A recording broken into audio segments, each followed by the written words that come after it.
Hello friends, welcome to the Daily Current Affairs by Neo IAS. So today on 29 July 2019, our topics are Securitypedia, TAPI gas pipeline, then Military Logistics Support Agreements, that is MLSA, then Sense and Cells, Current Affair Capsule, Mapped Program and Prelims Question Revision Series. So, our first topic, that is Securitypedia.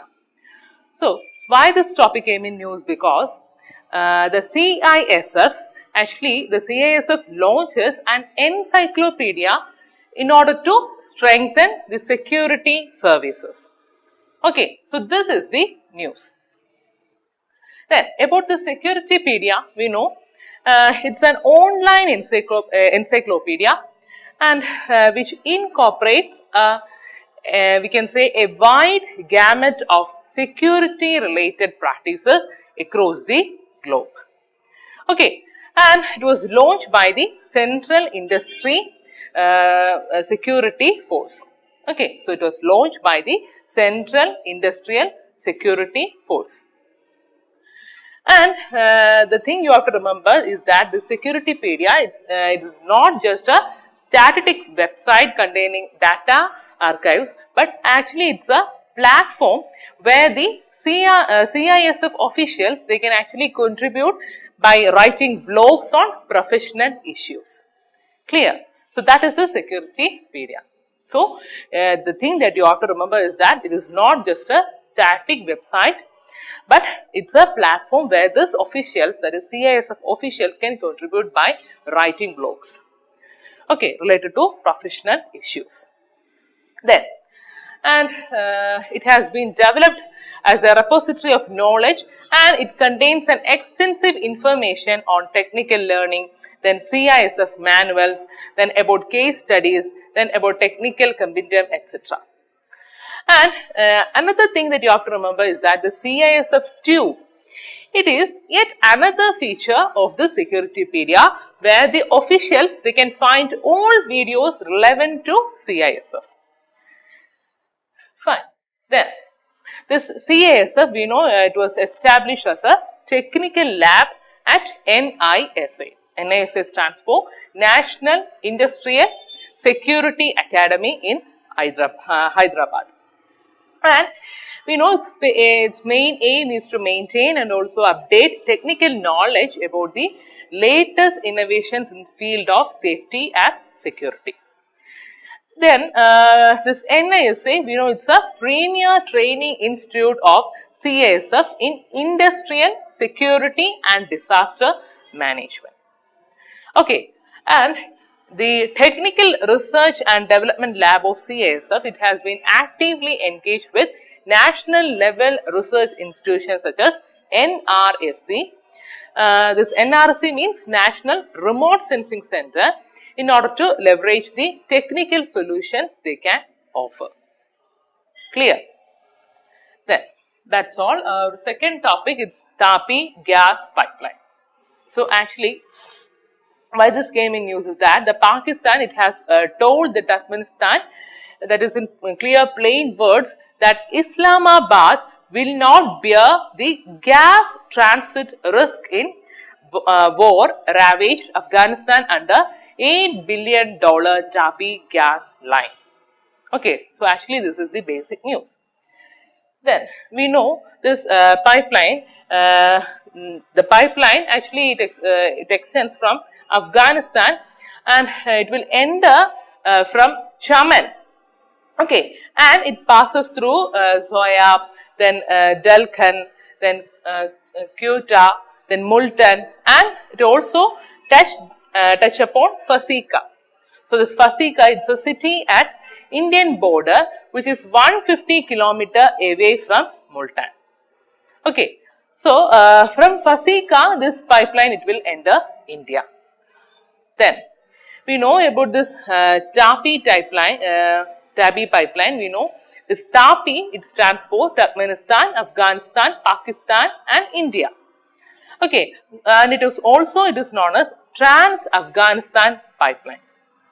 So basically it's a natural gas pipeline, and it is being developed by the Galganish Tapi Pipeline Company with participation of ADB. ADB means Asian Development Bank. Okay, so India's effort is to tap this Turkmenistan's Galganish gas fields, which are the fourth largest in the world. Okay, that is India's main effort. And here you have to remember, the pipeline, it will transport natural gas from Galganish gas field in Turkmenistan through Afghanistan into Pakistan and then to India. Okay, so here you can see this Galganish gas field, and it touches all these regions. This is Afghanistan, Quetta, Multan, and finally it reaches the Pasika. Clear? Then, so this pipeline, we know it was first proposed in 1995, and the construction on the project, it started in Turkmenistan on December 2015, and the life of supply, it is expected to last for a period of 30 years, and it shall be operational from 2019. Clear? So, the member countries of the project, they have recommended establishing an Inter-Government Joint Security Task Force, that is JSTF, in order to serve as the nucleus of safety of the pipeline. Clear? So, here you have to remember, the pipeline, it was first proposed in 1995, and the construction of this project, it started in Turkmenistan on December 2015. Okay, and the life supply, it is expected to last for a period of 30 years. Clear? Then, our next topic, that is MLSA, that is Military Logistic Support Agreement. So, the news is that India actually is looking to conclude 3 military logistic support agreements by the year end with Japan, Russia and Australia. Clear? This is the news. So, we know this logistic agreement, actually they are the administrative arrangement facilitating access to military facilities for the, we can say, for the exchange of fuel, then even for provisions on mutual agreement, then also simplifying the logistical support and also increasing the operational turnaround of the military away from India. Okay, that is this logistic agreement. Then here first we can see about ACSA. So, this ACSA stands for Acquisition and Cross Servicing Agreement. So, you have to remember, it's a military logistic support agreement between Indian military and the Japan Self-Defense Force, that is JSDF, and its main aim is to use each other's bases for logistical support. Clear? That is its base aim. And this ACSA, it would permit the Indian Navy access to Japanese base in Djibouti, and while the JMSDF, that is Japan Maritime Self-Defense Force, they would be permitted to use India's military installations on the Andaman and Nicobar Islands, which is located in the Indian Ocean, and we know it lies near the Malacca Straits next to other naval facilities. Okay, so India, they can use Japanese base, and Japan, they can use India's military base. Clear? That's about this ACSA. Then next we can see about ARLS. This ARLS, it means Agreement on Reciprocal Logistic Support. So, basically it's a military logistic support agreement between India and Russia. Okay, so the Russian agreement, it gives India access to its facilities in Arctic region, and which is seeing increased global activity as a new ship routes are opening up and resources are becoming available. Clear? Then the Indian Navy, with a significant strength of the Russian origin warships, they will be able to smoothly transit through for exercises or refit using the agreement, while the Air Force, they will find it easier to deploy aircraft for joint exercise. Clear? Then, so as a result, following the agreement, the Russians they could not only use ports like Mumbai and Visakhapatnam. Then, besides ports, Russia would also be able to access the air bases. Clear? That's the main important thing. So, you have to remember, following this agreement, the Russians they could not only use the port like Mumbai and Visakhapatnam. Besides ports, Russia would also be able to access air bases. Clear? And India could do the same when it comes to Russian ports and air bases. So, this include access to northern route and ports in Russian part of Arctic. And India is looking at an Arctic station in near future, and Russians could be partner. Okay, and Russia, it has also assured India, that means India access to energy resources in the vast Arctic region. Okay, so that's about this ARLS agreement. So, you have to remember it's an MLSA between India and Russia. Whereas, this ACSA, it's a MLSA, that means Military Logistics Support Agreement between Indian military and JSDF. Clear? Then, our next topic, that is senescent cells. So, why it came in news? Because the new research finds that aging, then senescent cells stop producing nucleotides which are the building block of DNA. Okay, this is the news. So, about these cells, we can say the cellular senescence, we can say it's one phenomenon by which normal cells cease to divide. Clear? We know there is a normal cell in every human body, and by the cellular senescence, it is one of the phenomenon by which this normal cells they will cease to divide. Okay, so it is basically it is defined as an irreversible cell cycle arrest driven by a variety of mechanisms. And the senescent cells, they are the opposite of stem cells. That means they can never divide again. Okay, that's the main thing that you have to remember. Then, when young cells were prevented from producing nucleotides, the cells they become senescent.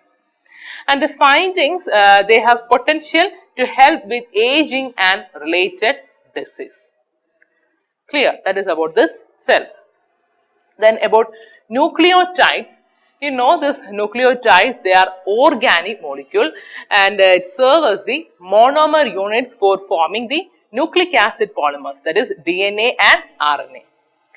DNA, you know, it stands for deoxyribonucleic acid, and RNA, it stands for ribonucleic acid. So, both of them, they are essential biomolecules within all life forms of earth. And this nucleotides, they are the building blocks of nucleic acid. We know that. And we know they are composed of 3 subunit molecules. They are, the first one is definitely there will be a nitrogenous base, and it is also known as nucleobase. Then there will be 5 carbon sugar, that is ribose or deoxyribose, and the third one at least 1 phosphate group. Okay, these are the 3 subunit molecules. That's about this nucleotide. So, you have to remember this nucleotide polymer, it consists of this DNA and RNA. Clear? And they are also nucleotides, they are also known as the building blocks of nucleic acid, and it comprises of 3 subunit molecules. Then, today in current affair capsule, we will be dealing with Ulhas river. So, why this came in news is that this Ulhas river, first I will say, you can see in the diagram, it is a west flowing river in the western India in the state of Maharashtra, and recently 1050 passengers rescued from stranded train near the Mumbai as the Ulhas river near Badlapur, it breached its banks and the train halted. Okay, so this is the news. So, you have to remember this Ulhas river, it's a best flowing river and it is located in Maharashtra. Clear. The next topic, it is appointment committee of the cabinet, that is ACC. So, we know this ACC, it decides appointments to several top posts under the government of India. Okay. And we know it composed of Prime Minister of India, who is the chairman, and Minister of Home Affairs. So, the Prime Minister of India, he is the chairman. So, this ACC, it appointed Raw Officer V.K. Johri as the next Director General of BSF. Clear? So, that is the news. So, that's about this ACC. Then, our next topic, that is in today in Map 8 program, we will be continuing with the major crops in India, and today we will be dealing with pulses.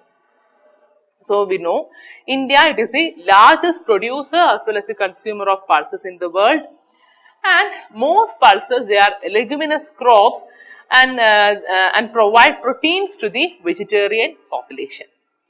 Okay, so we know the major pulses of India include gram, then tur or arhar, that is pigeon pea or red gram, then urd, urd means black gram, then moong means green gram, then masoor, that is lentil, then kulthi it means horse gram, and matar means peas.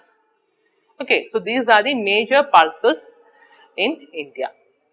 Then here you can see some of the important pulses, and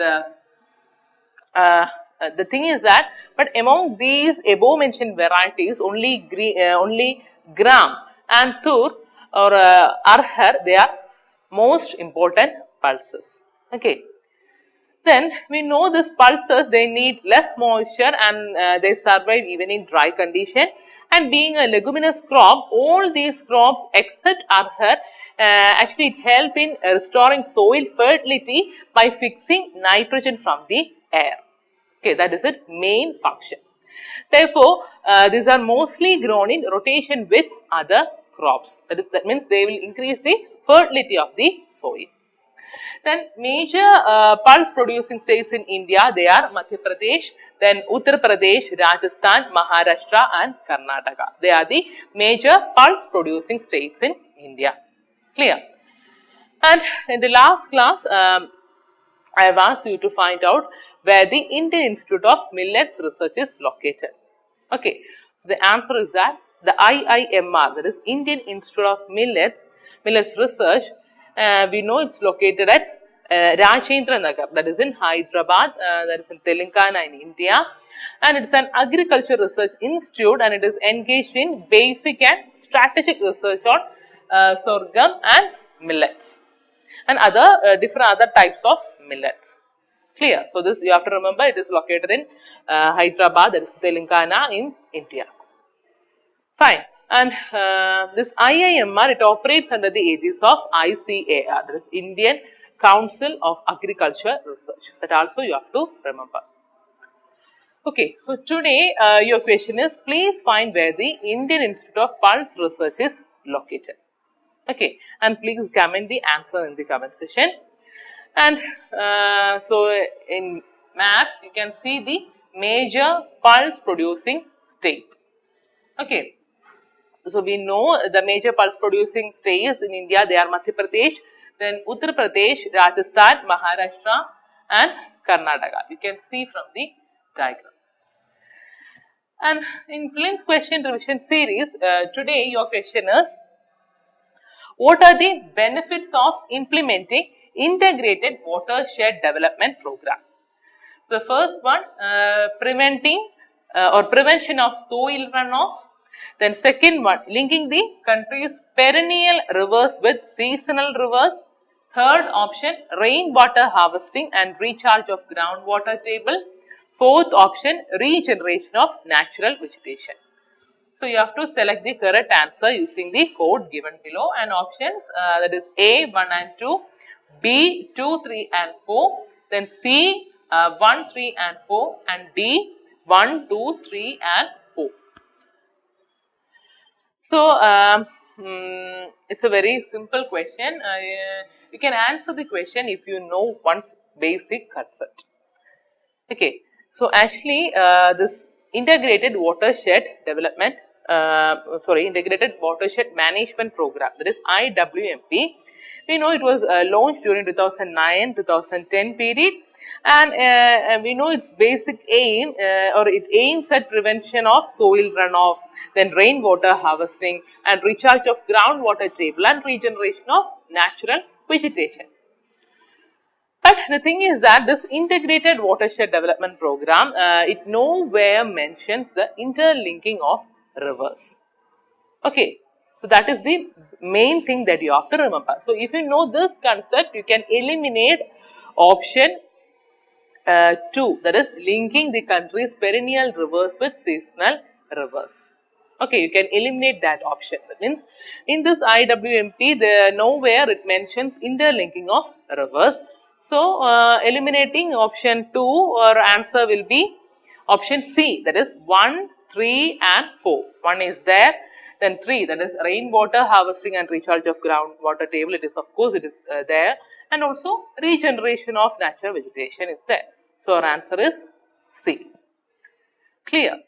So that's all for today's session. You can download the material from the link given below. Thank you for listening.